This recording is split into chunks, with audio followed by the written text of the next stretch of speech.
Hello everybody. Exactly it's 18 hours now. 18:12 p.m. September 2nd. Today I'm doing another video about Katt Williams' reason why T.D. Jakes and Tyler Perry are terrified of Monique. Because more and more information is coming about Diddy and what goes on in shadows. And I believe Diddy had Biggie, Tupac, and Eminem killed. Michael Jackson killed, not Eminem, my bad. Killed because he was afraid of them. Because if you look at it, Tupac and P.D. had beef. Tupac really did not like Diddy at all. And Biggie was a casualty in the war between them. And I think Diddy didn't like Michael Jackson because Michael Jackson has more power than he did. That's why he had Michael Jackson killed. If you look at it, and it said, people say that Diddy don't like people getting in his way. He likes to have his way. If a woman he wants to possess her. He don't want no other guy around her. That's control. Entitlement.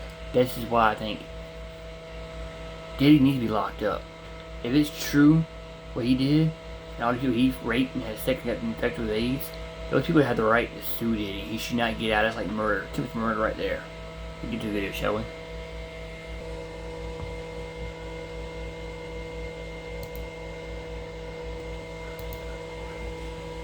If Bishop Jakes was at a Diddy party, there could only be two reasons: money or And then we said, but did you pay her fairly? And then he said, I paid her more than she's ever made. Remember when I said earlier, I've never seen so many cowards and black men in this business? I would have to put my brother Tyler Perry in that. Hey, Bishop Jakes. How are you? Man? Man, it's so good to see you. It's better to see you. How you doing? It's just real strange that he would be found at any kind of Diddy party or any kind of place with Diddy unless it's in a business atmosphere. So now what he's doing is he's making he making the Christians look real bad right about now. Heard being like, yeah, daddy, like when he started all that daddy this and daddy that, and then I heard some hollering and struggling like, yeah, I kept the phone. Hollywood sells us dreams, red carpets, flashing lights, billion-dollar studios, and the promise that talent and hard work are enough to make it. But behind that glossy picture is another story, a story told by the people who were chewed up by the very system they helped build. And right now, those people are finally speaking louder than ever. This is not just about Monique, even though she set the spark when she exposed how powerful men in Hollywood wanted her silenced and underpaid. What is happening is bigger. Monique's story is one piece of a much larger puzzle. Katt Williams has been laying down clues for years, warning that the real power brokers are not who they pretend to be. He called out names like Tyler Perry and Bishop T.D. Jakes, not because he wanted attention, but because he saw how deep the manipulation runs. And he has never been afraid to stand in the fire with nothing but the truth as his weapon.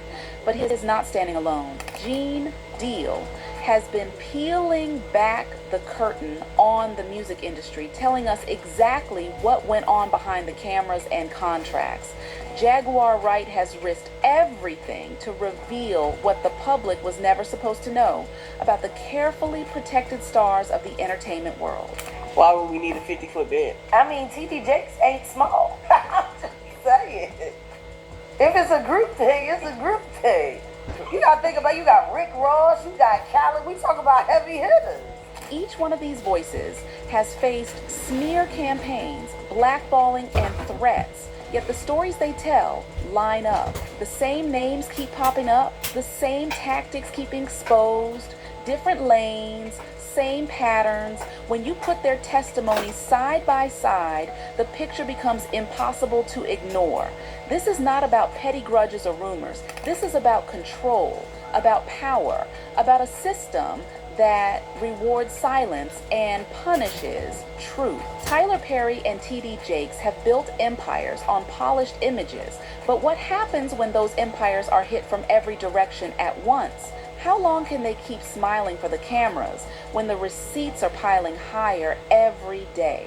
For years, people like T.D. Jakes and Tyler Perry have stood in the spotlight, presenting themselves as larger-than-life figures. They have been seen as success stories, as proof that hard work and faith can break barriers. They position themselves as beacons of hope for the community, men who built empires and inspired millions to believe that greatness was possible.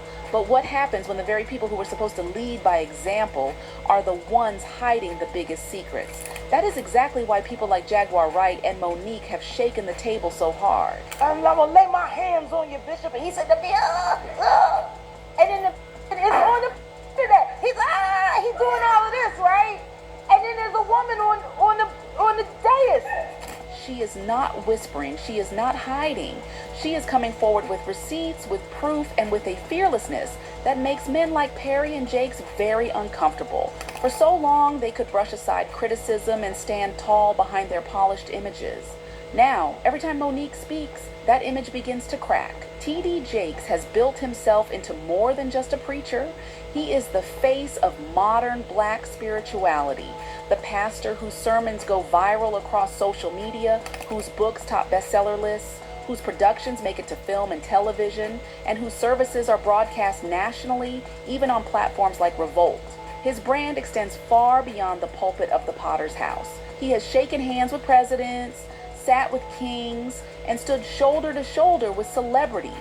For decades, his name has carried weight both in the church and outside it. That is why his sudden and quiet resignation sent shockwaves.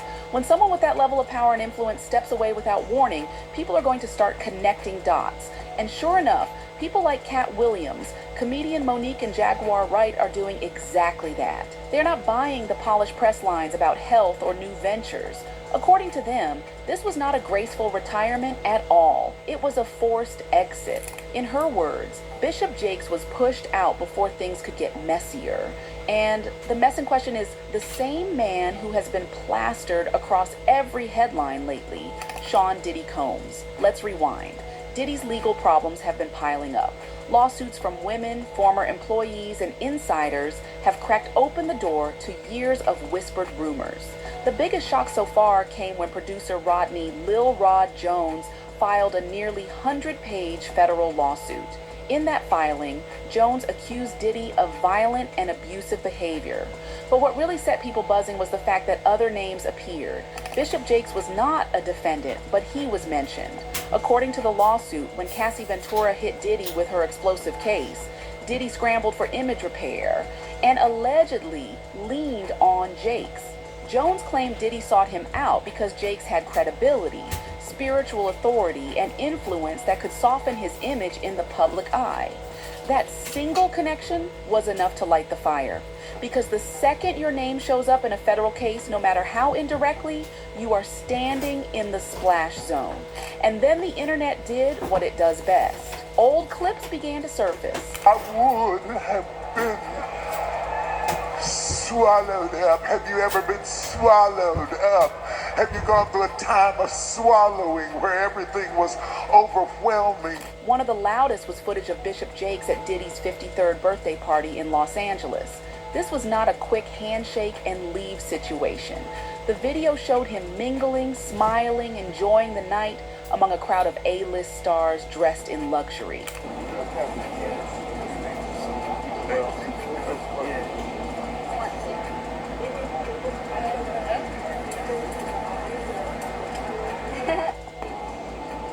Now people attend celebrity parties all the time, but Diddy's parties carry a reputation, one that is not exactly aligned with church values. For years, they have been whispered about for wild behavior and indulgence that has nothing to do with Sunday service. So when a bishop of Jakes' stature is seen there looking comfortable, people naturally begin asking hard questions. His team moved quickly to control the damage. Derek Williams, the executive vice president of T.D. Jakes Enterprises, insisted that the bishop was simply in Los Angeles for meetings and only stopped by briefly to wish Diddy a happy birthday. Just a respectful visit and a quick exit, nothing more. But not everyone is buying it. If your goal is to avoid controversy, why step foot at one of the most notorious celebrity events of the year in the first place? And then, almost almost as if on cue, Jakes makes his big announcement. No scandal, no public incident, just a clean and sudden step away from leadership. The timing, however, is impossible to ignore. Right before Diddy's trial moves forward, right after his name starts circulating in connection with the lawsuit, right as the public digs through old footage and social media posts. The story of coincidence is a hard sell.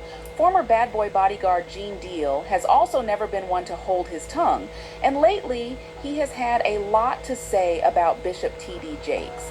Gene points out the glaring contradiction between Jakes' image as a spiritual leader and the company he allegedly keeps. Why would you find a religious man, when you know that the saints supposed to separate themselves from the sinners, and why would a religious man like himself be at a party which ain't nothing but sin that's going on, bruh? Whether it's drinking, maybe fornicating, maybe, like I said, men on men, women on women. It's hard to put in perspective unless he's involving himself what is actually going on at the parties. It's hard, brother. Bruh, you can't, I really don't know why, as a spiritual advisor to him, that they buddy while he got a party with him like that and be at his party. It's got to be, maybe it's something more that meets the eye. In his words, the saints are supposed to be separated from the sinners, yet Jakes has been spotted at some of the same notorious parties tied to Diddy, events that Gene himself has described as drenched in drinking, indulgence, and all-out debauchery. For someone who claims to be a shepherd of souls, Gene argues, what business does Jakes have being in those environments unless he is participating in or enabling what goes on behind closed doors? I've talked to preachers and I've talked to reverends and priests, but they ain't never came to a party with me or nothing like that. So it's hard to figure that one out, bruh, without even saying, what people might be thinking. But I heard that there's supposed to be some tapes or something that's coming out real soon, and I guess we'll all really know the truth if anything's on those tapes. Gene has attended those infamous white parties in the Hamptons and has detailed exactly how they work. At first, secrecy ruled, with private rooms hiding what was really happening. But as the years went on, it became more blatant. Men openly with men, women with women, and people no longer caring about discretion. For Gene, the fact that a pastor of Jakes' stature would ever set foot in such a scene raises red flags. His blunt take is that if you are truly a man of God, you should not only be avoiding these spaces, but actively condemning them. And then there are Jakes' own household controversies.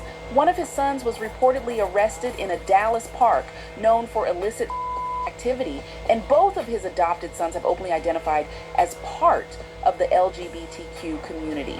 Gene makes it clear he has no issue with people choosing their lifestyle, but he questions how a pastor whose own household is so entangled in scandals can stand as a moral compass for millions. If you cannot keep your own house in order, Gene asks, how can you guide anyone else's? You got to look at a person's household, and if your household is not in order, you understand, how you going to help somebody else get their house in order? One of his sons got arrested, some years ago in Dallas, allegedly for being found in the park where a bunch of people that are almost hanged out and indulge in activity. And I heard his two sons, which are not his biological sons, both of them are from that LGBT community. Now, how you gonna help me straighten out my house, and to me, your house ain't in order? Not saying that something is wrong with them being and choosing that lifestyle, but something is wrong with them choosing that lifestyle, being in a household with a reverend. On top of that, Gene has hinted that tapes may soon surface, exposing even more about what really goes on behind the scenes between Jakes and the circles he is moving in. For Gene, the picture is simple. The bishop's public persona of holiness is being chipped away by private actions that look a lot more like compromise, hypocrisy, and cover-up. It's not just Gene Deal who has raised eyebrows at T.D. Jakes' double life. Cat Williams has also been one of the loudest voices calling out the bishop's hypocrisy. Long before these recent conversations, Cat made it clear he didn't buy into Jakes' carefully polished image of holiness. According to Cat, there's a pattern in the entertainment world where pastors and spiritual leaders align themselves with powerful men in the industry, not to save souls, but to protect influence, money, and access. And in Cat's eyes, T.D. Jakes fits that mold perfectly. He's hinted in interviews and stand-up sets that the bishop's close ties to certain moguls, his appearances at questionable events, and his willingness to look the other way on industry exploitation all point to a deeper involvement. Cat has stressed that real men of God would never blur those lines, especially not in spaces where exploitation and predatory behavior allegedly run rampant. Instead of rebuking it, Jakes is cozying up to it. And to Cat, that speaks volumes. What makes Cat's words sting is that they echo what Gene Deal has been saying. Both men, coming from very different angles, are essentially asking the same thing. How can a man who is supposed to stand as a beacon of truth and morality be so comfortable in environments dripping with sin and scandal? And why is it that someone like Cat Williams, a comedian who has been painted as crazy or paranoid by the media, ends up looking more honest than one of the most powerful preachers in America? Now the conversation has shifted. This is not simply about a pastor retiring. It is about what he might be running from. Monique is already promising more revelations. Diddy is drowning in legal battles. The bishop's exit lines up a little too neatly with all of it. And the streets are connecting the dots faster than churchgoers passing gossip in the pews. Something bigger is brewing, and according to Monique, the receipts will prove it. Here's where things start heating up. What used to be quiet whispers in the background is now becoming full conversations. And the gossip is turning into hard talk. Monique, who has made it clear she is not afraid of anybody in this industry, is pushing the claim that Bishop Jakes did not step away by choice. According to her, he saw a bomb about to explode and got off the stage before it could blow up in his face. And what kind of bomb are we talking about? The kind Diddy has allegedly kept tucked away for years. Monique says Diddy never just partied for the fun of it. He collected everything, screenshots, recordings, clips from those infamous nights that people whisper about, but rarely talk about openly. According to her, Diddy kept it all as leverage, not as memories. And now, with lawsuits piling up and his circle collapsing, there is fear that some of those files might see the light of day. If that is true, Bishop Jakes could be in those archives. That is not embarrassment level material. That is reputation ending power. Think about it. Jakes has spent decades polishing his image as the father figure of modern black spirituality. His sermons are clipped into viral moments. His books have sold in the millions. His conferences bring in crowds like rock concerts, and his brand stretches from church pews to Hollywood sets. The last thing a man with that kind of following and that kind of money wants is to be mentioned in the same sentence as lawsuits, freak parties, or federal investigations. And then Gene Deal entered the conversation. This is not some distant commentator. This was Diddy's bodyguard, the man who actually worked security at those parties. He is not speaking in theory. He is speaking as someone who stood at the door and saw who walked in, who stayed, and what they were doing. And Gene is saying flat out that Bishop Jakes was not just showing up to Diddy's gatherings. He was participating. That changes everything. It is one thing to pose for a quick handshake and leave. It is another to be involved in what those parties were really about. And you've been to these parties, right? Oh yeah, I was there when he was doing the white parties in the Hamptons and the whole 9 yards, so I know what goes on at the parties. If, you know, they probably got a little bit more freakier you know, as time went on, you know, because they got to the point whereas that they didn't even care. It used to be secretly, you know, where people used to go to, you know, separate rooms and different rooms, and they wasn't doing that out in the public, you know. So, but now they don't care. Men kissing men and all this other shit. That's crazy. So why do you think he was going to these parties? I think that he's going to the Diddy parties, you know, bruh. If he's going, well, we know he's going to the Diddy party, and I know that it's, I know what usually happens at the Diddy party, or what we told us happened at the Diddy party. The timing of all this has people buzzing. Jakes quietly resigns. Within days, Diddy is hit with more legal fire. Old clips of the bishop at parties resurface online. Monique starts dropping hints, and then Jakes makes a statement that only made people more uneasy. Instead of a firm denial, he leaned into a message about grace and forgiveness. He told his audience that even if it were true, the blood of Christ would cover it. Then he added that he had nothing to repent for in this matter.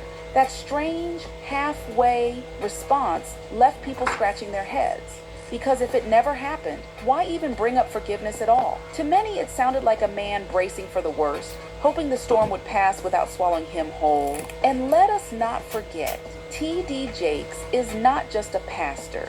He is a brand, a corporation, a movement. His name is stamped on books, film projects, merchandise, conferences, and global ministries. That name generates money, influence, and credibility.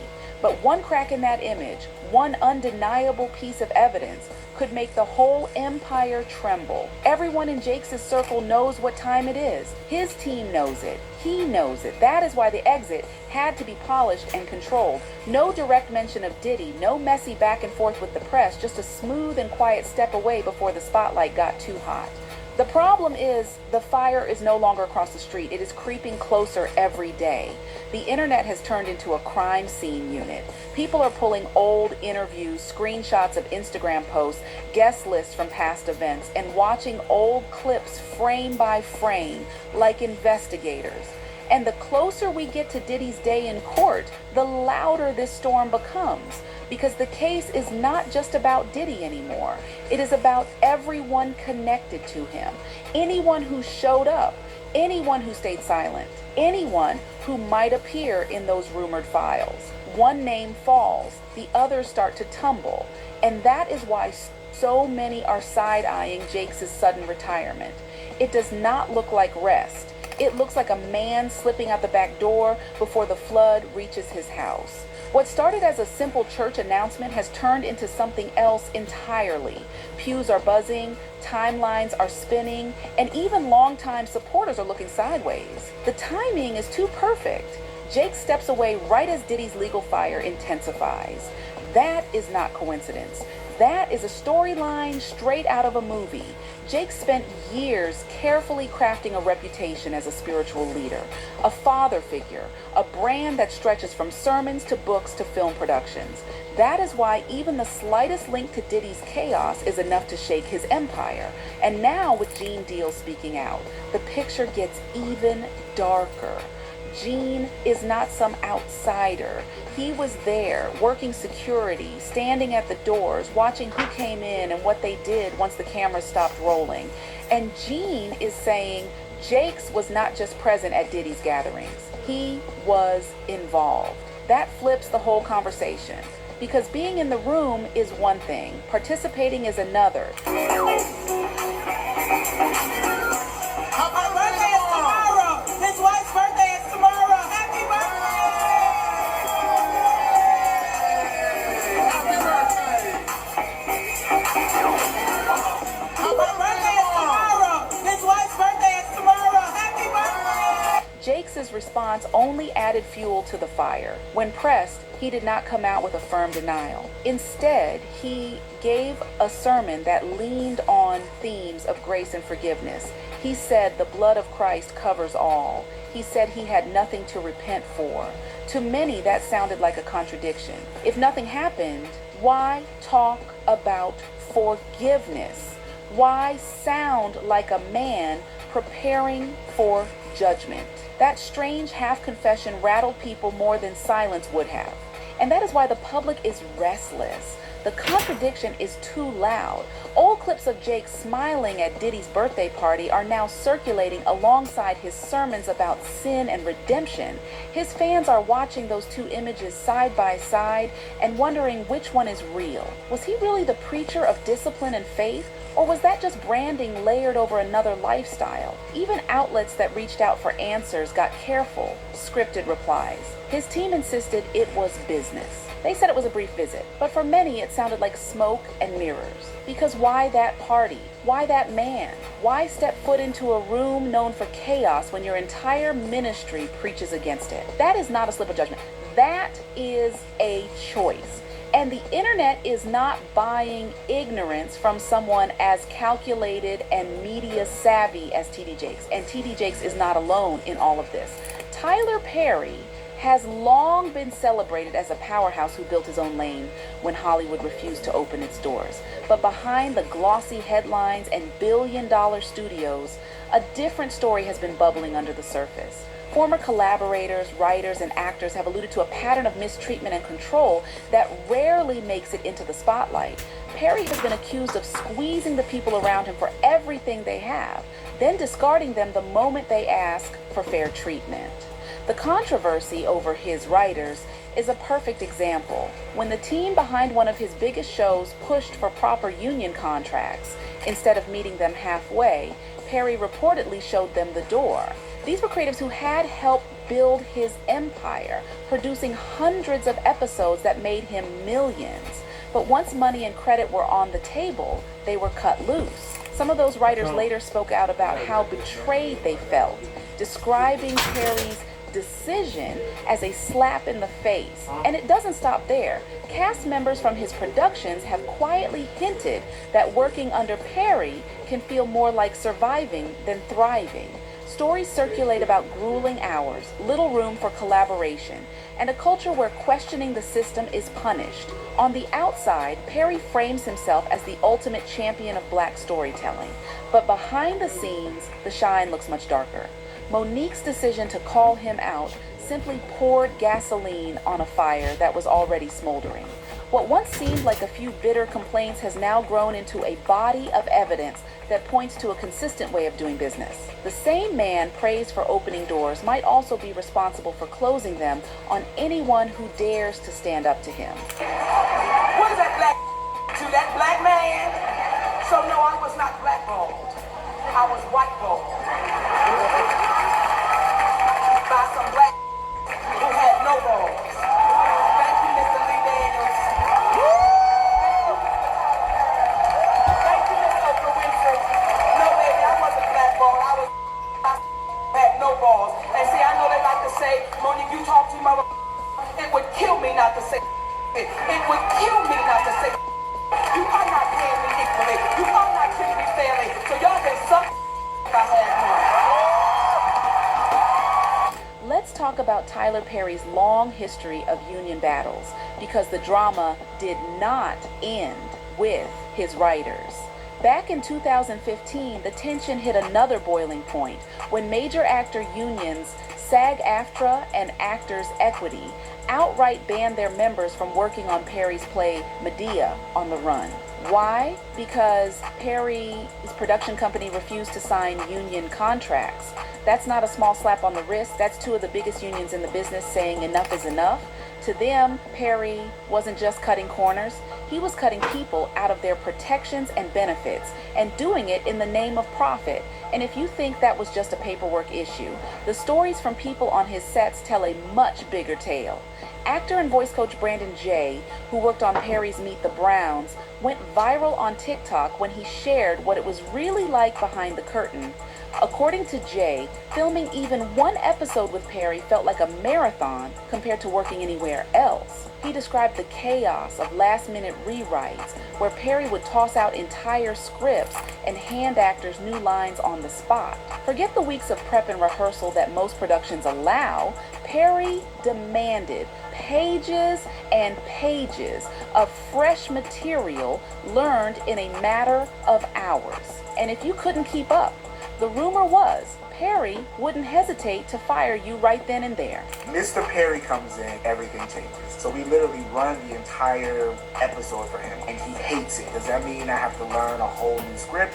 Yes, that's what it means. Mr. Perry, on the spot, starts rewriting the entire script, and he's feeding me the lines to say, and the director is kind of standing on the side like, you better do it, because if not, they will fire you. Here is where the shoe hit the fan. So in the middle of Mr. Perry changing up the scenes, he says, you know, I want Jeffrey to be gay, and he has a crush on his bully. That's not what I auditioned for. What? But here's where it gets even wilder.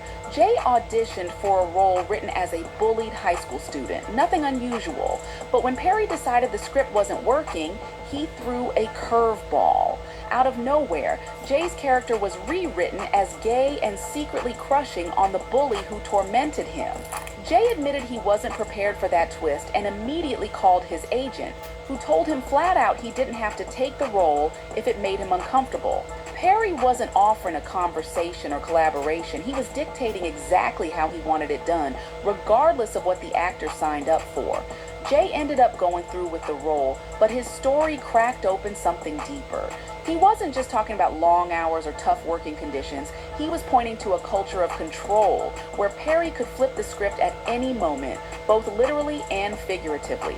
And behind the scenes, other whispers started surfacing about young black men on Perry's payroll being expected to show up whenever he called, no matter the circumstances. To some, it sounded less like a professional workplace and more like a one-man kingdom where nobody dared question the ruler. This isn't the image Perry pushes in interviews or at red carpet premieres. To the world, he's the mogul who overcame the odds, the man who gave jobs to thousands, the symbol of independence. But these stories paint a very different picture, one of union standoffs, actor exploitation, and blurred lines of power that make people uneasy.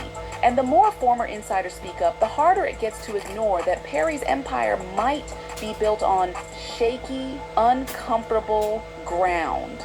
The recent buzz around Tyler Perry has gotten louder, especially after actor Christian Keys dropped a tearful Instagram video. In it, he opened up about being targeted by a powerful man in the industry who bragged about having multiple young black men on the payroll. Christian didn't name names, but considering he's been working with Perry for nearly 2 decades, from Diary of a Mad Black Woman to All the Queen's Men, the internet wasted no time speculating. He even claimed he secretly gathered evidence and turned it over to the police. Whether Perry is involved or not remains unclear, but the video fueled ongoing questions about Perry's treatment of actors and his power behind the scenes. And let's be real, this isn't the first time Perry has faced criticism. He's been accused of abruptly firing writers, casting stereotypical roles, and pushing harmful portrayals of black women. Cultural critic Jamila Lemieux once wrote an open letter blasting Perry's choice to dress up as Medea, arguing that mocking black matriarchs for laughs strips dignity from one of the most respected figures in black culture. Spike Lee piled on too, calling Perry's brand of comedy coonery and buffoonery and warning that it reinforced tired, one-dimensional tropes. Then there's the colorism issue. Fans and critics have noticed a pattern. Darker-skinned men often play villains or abusive partners, while lighter-skinned or white characters are framed as heroes or saviors. Chris Rock even cracked a joke that if Tupac were alive and cast in a Perry movie, he'd probably end up as the abusive, dark-skinned boyfriend instead of the hero. It was a joke, but one rooted in a real frustration about representation. This feeds into a much bigger Hollywood problem. From the days of Hattie McDaniel being forced to sit segregated at the 1940 Oscars to the more recent hashtag #OscarsSoWhite backlash, the industry has a long history of sidelining black talent or boxing them into stereotypes. Perry, despite his massive influence and success, is now being accused of doing the same thing within his own empire, cycling through roles where black women suffer and black men fall into toxic caricatures. Movies like A Fall from Grace and Acrimony sparked heated debates online, with some fans questioning why Perry rarely shows black women thriving, while others defended him, saying he's simply reflecting real struggles. Still, many argue that Perry's tight grip on his productions and lack of collaboration with other black writers and directors only worsens the problem, keeping his content locked in the same patterns. Even Dave Chappelle once raised eyebrows about how often black male actors are pushed into wearing dresses for laughs, pointing to a Hollywood trend of humiliating roles for quick checks. Perry, of course, has built an empire with Madea, a character that both launched his career and continues to fuel debates about stereotypes, respectability, and exploitation in black entertainment. So what do you think? Comment down below and let us know. If you like this video, click the subscribe button and hit the bell icon to be the first to see my next video. I post updates like this every week where I uncover the secrets of your favorite celebrities.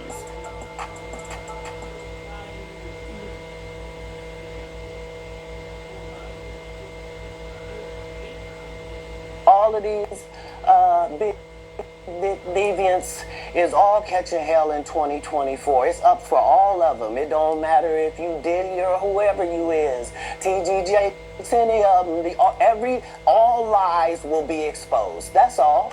And anyone who takes that the wrong way, know why they take it the wrong way. The truth is the light. I never been know one of these. Amen, amen. Gee. Oh. I kind of getting on there. Right. After that, I don't really kind of know where to go. Let me one more time. Right. We good now? Because the people want to know, well, why would he get blackballed? Yeah. Oh, because because in 30 years I've done nothing but collect information, knowledge, and your secrets. So if you and a man was in a corner doing something you wasn't supposed to be doing, you will tell it. No, somebody come to tell me. Okay. I gather that, I value that, I'll pay for that. Come, tell me. I know so many things I shouldn't know, and they all know it. They all know it. Why? Because you don't make me the villain. Not the guy that raises black children and ain't never done a hard drug in his life and don't have no stories of doing nobody dirty. And they'll just go out and they'll lie. The industry doesn't mess with Cat because he didn't show up for the studio.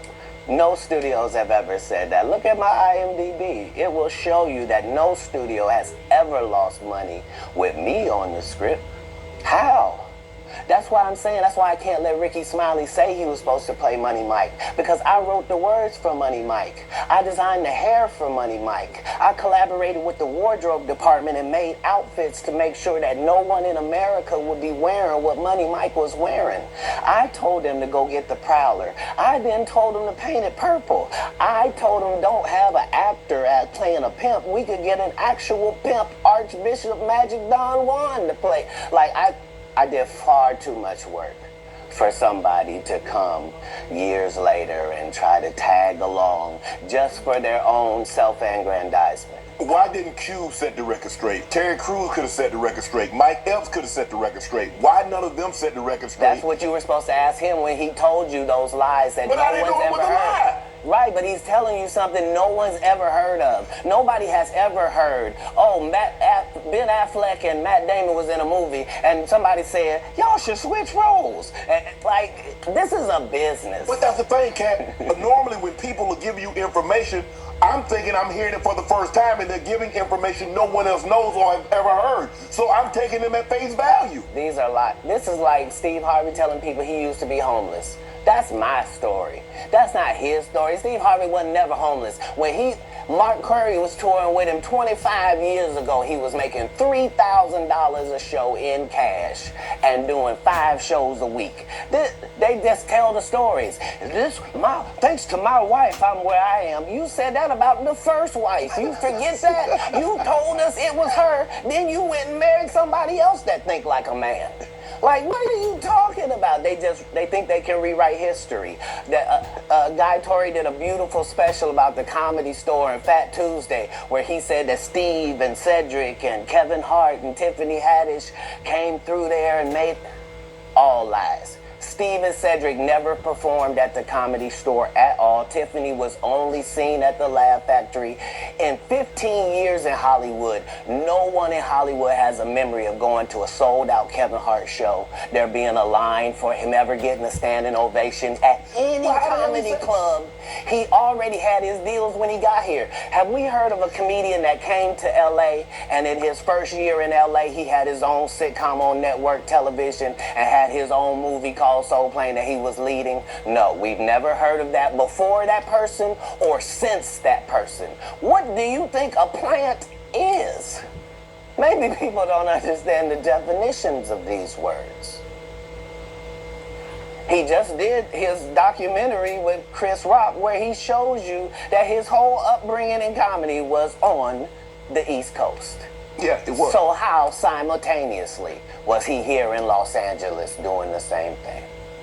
It didn't happen.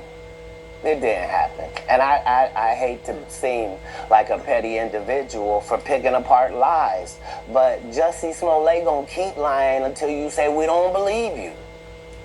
Like, it's important in the checks and balances of the universe that liars not get to make complete narratives for themselves. Are you not afraid about being blackballed again? These are some power people. What do you mean again? These people are not powerful. Satan can't create anything. That includes blessings for his people. That's why, you know what the number one job of somebody that sold their soul in Hollywood is? What? Is to act like it didn't happen. They all do the same job. Why do you think Gary Owen can't cross over and he already white and been in comedy for 25 years? If what I say ain't the case.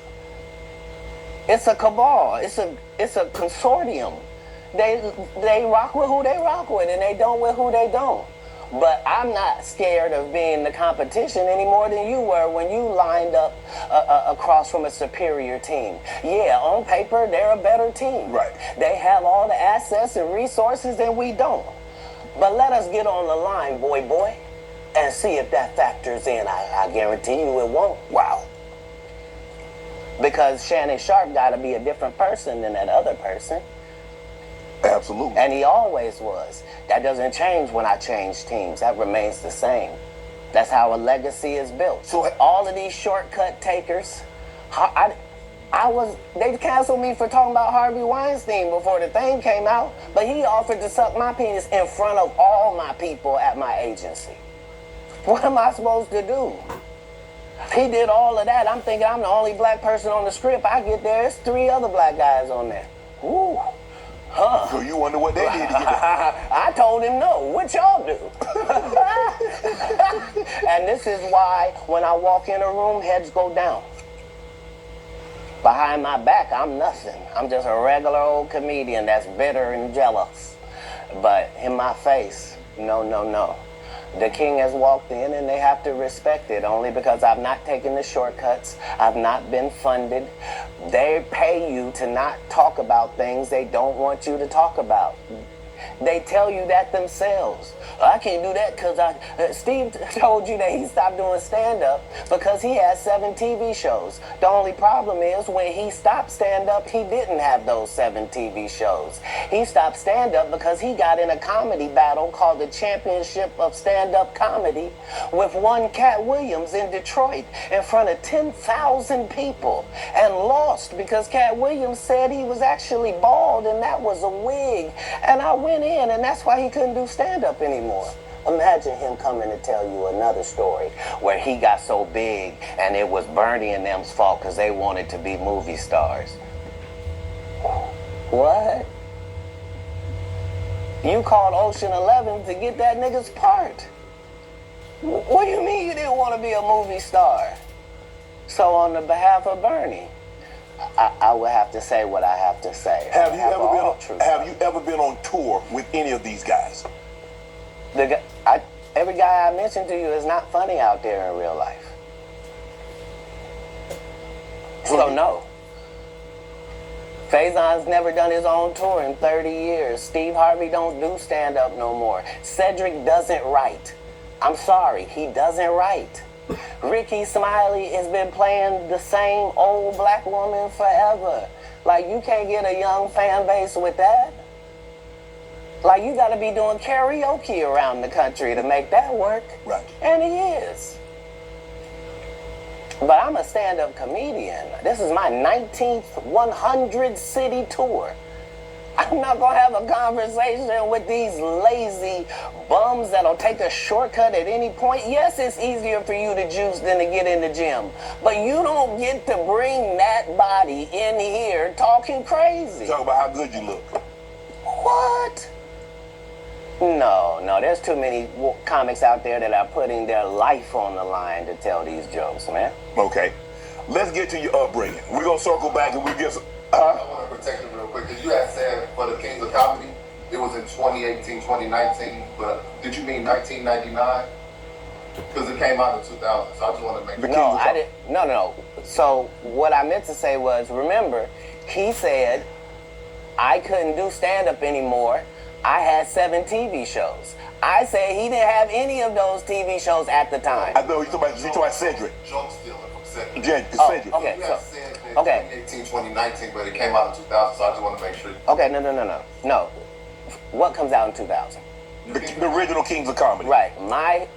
I'm on BET's Comic View, and they're using this as the commercial in 1998. Okay. That's why I'm saying, yeah. So if I said the dates wrong, yeah. So let's go back and clear that up. Okay. You said, yeah, I had Cedric on here, and I asked him about the joke stealing, and he said the timeline doesn't add up. Correct. To that point, you say.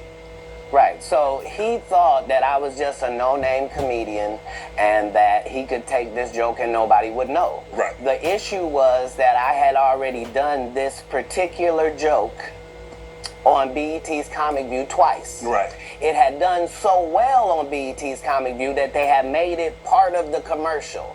So part of the commercial of make sure you tune in to BET was you seeing me doing this joke. Right. And this joke is one of those jokes in comedy where you set it up and it takes a little longer to set it up, takes about 3 minutes. But then you're just hitting them with jokes after that because you don't have to set it up. Right.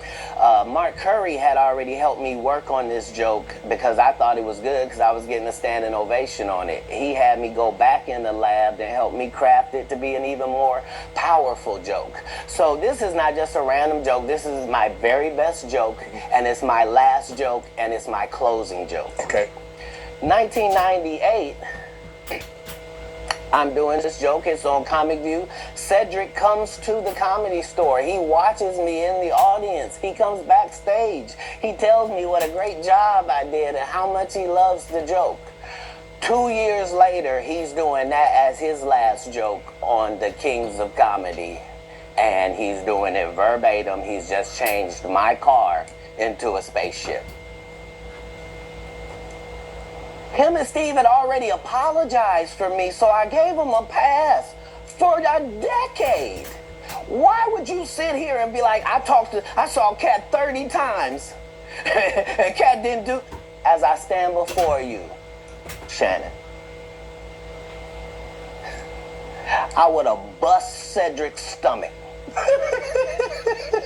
There was nothing that would have kept me from one of these in that patch right there. Like, are you kidding me? Why would you downplay me like that? Why did I give you a pass if you were just gonna lie? And so that's what I'm saying. Like, they're all a group. Cedric, Steve, Ricky, they've been a group. Everybody knows that. They've been aligned. And there are these alliances in comedy. And if you stand against them, they may sometimes have a problem. But we don't let that change the content because that's all you know me for, is that I'm quite likely to tell the whole truth and nothing but the truth, so help me God. Now, I've had to turn down $50 million 4 times.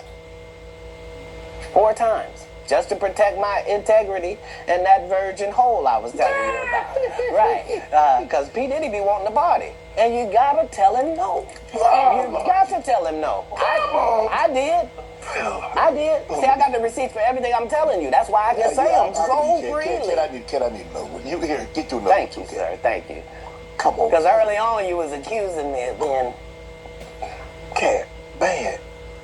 Yeah, it's crazy. Because I'm favored by God. Like, when I see people's wives and stuff, I don't even look at them. You know what I mean? Like, I don't want to look at nothing I don't want to have.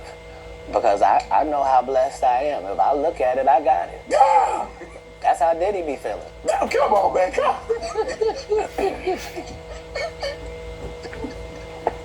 So, you're not supposed to look at anything that you don't want. Not me personally, just because God has given me literally everything I ever even pump faked like I want. And that's the whole thing. That's the whole thing is I don't have a type of woman. Every woman that I ever had as a type, I ended up getting her. Now she's not the type anymore. Now I understand that every woman is a one of one. Like, you can't really have types. Mm-hmm.